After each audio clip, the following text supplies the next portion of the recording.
Flicker, যাকে কিনা বাংলাদেশের বেস্ট মোবাইল স্নাইপার প্লেয়ার হিসেবে ধরা হয়। এমনকি তোমরা তাকে সকলেই চিনো। কি এমন আছে তার গেম প্লেতে, কেনই বা তাকে বাংলাদেশের বেস্ট মোবাইল স্নাইপার প্লেয়ার বলা হয়, সেটাই কিন্তু দেখতে পারবা আজকের এই ভিডিওতে। একটা সময় কিন্তু ফ্লিকার টিম আরএসকে এর স্নাইপার প্লেয়ার হিসেবে খেলতো, এটাও কিন্তু তোমরা জানো। যদিও বা সে কিন্তু এখন আর টিম আরএসকে এর হয়ে খেলে না, অনেক আগেই কিন্তু সে এই টিমটাকে সাইডে দিছে। তো আজকে আমি ফ্লিকারের সেই পুরোনো দিনের একটা গেম প্লে আমি খুঁজে পাই, যখন কিনা সে টিম আরএসকে এর হয়ে খেলতো, যেখানে কিন্তু তার সেই স্নাইপার চালানোর ভয়ঙ্কর লেভেলের কিছু গেম প্লে আছে, যেটা দেখার আগে তোমাদের কাছে একটাই চাওয়া, ভিডিওগুলো তো কষ্ট করে তোমাদের জন্যই বানাই, তাই যারা এখনো ফলো করো নাই, কষ্ট করে একটু ফলো করে আমাদের ফ্যামিলির মেম্বার হয়ে যেও। একটা ডাউন একটা ডাউন একটা ডাউন লিখে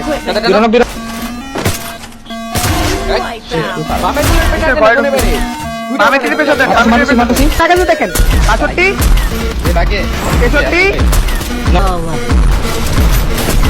রাশিয়া দিছে ব্লেড আছে মাসি নকা পেছে ব্লেড মারতে লাস্ট ট্রিটমেন্ট হয় সুন্দর